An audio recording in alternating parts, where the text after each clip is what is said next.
ಅಲ್ಲ madam, Arjun sir ಮದ್ವೆ ಆಗೋದಕ್ಕೂ ನೀವು ನನ್ಗೆ ಈ ಕತೆ ಹೇಳೋದಕ್ಕೂ ಏನ್ ಸಂಬಂಧ ಇದೆ? ಸಂಬಂಧ ಇದೆ ಮೀರಾ, ನೀನ್ ತಪ್ಪು ತಿಳ್ಕೋಬಾರ್ದು. ನಾನು ನಿನ್ನ ಹತ್ರ ಒಂದು ವಿಷಯ ಕೇಳ್ತೀನಿ, ನಡ್ಸ್ಕೊಡ್ಬೇಕು.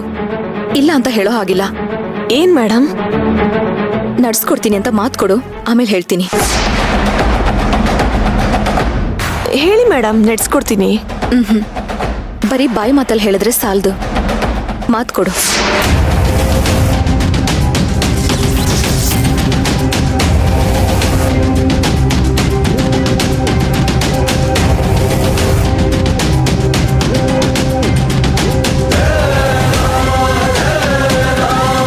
ಖಂಡಿತ ನಡ್ಸ್ಕೊಡ್ತೀನಿ.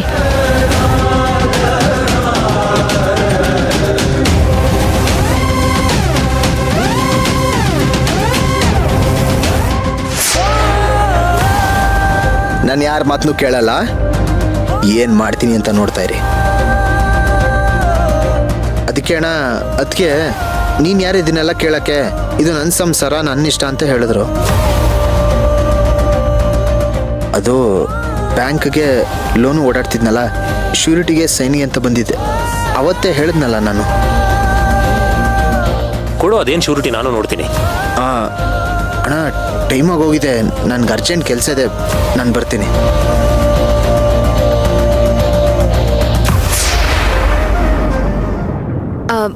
ಅದು ನಾನು ಅದೆಲ್ಲ ನಿಮ್ಗೆ ಯಾಕೆ ಅಂತ. ಸೇವಂತಿ ಅಶ್ವಿನ್ ಗುಟ್ಟಾಗಿ ಏನೋ ಮಾಡ್ತಿದ್ದಾರೆ. ನನ್ನ ನೋಡಿದ ತಕ್ಷಣ ಇಬ್ರು ಯಾಕಾಗಿ ತಬ್ಬಿಬಾದ್ರು. ಅಶ್ವಿನ್ ಅಂತೂ ತುಂಬಾ ಬದಲಾಗಿದ್ದಾನೆ, ಮೊದ್ಲಿನ ಥರ ಇಲ್ವೇ ಇಲ್ಲ. ಖಂಡಿತ ಏನೋ ಸೀಕ್ರೆಟ್ ಇದೆ. ಅರ್ಜುನ್, ನನಗಂತೂ ಅದಕ್ಕೆ ಬಿಹೇವಿಯರ್ ತುಂಬಾ ವಿಚಿತ್ರ ಅಂತ ಅನಿಸ್ತಿದೆ. ಅವಳು ಯಾವಾಗ ನನ್ನ ಮೇಲೆ ಅನುಮಾನ ಪಡಕ್ ಶುರು ಮಾಡಿದ್ಲೋ ನನಗೆ ಅವಾಗಲೇ ಗೊತ್ತಾಯ್ತು ಕರ್ಣ, ಅವಳು ವಿಚಿತ್ರವಾಗಿ ಆಡ್ತಿದ್ದಾಳೆ ಅಂತ.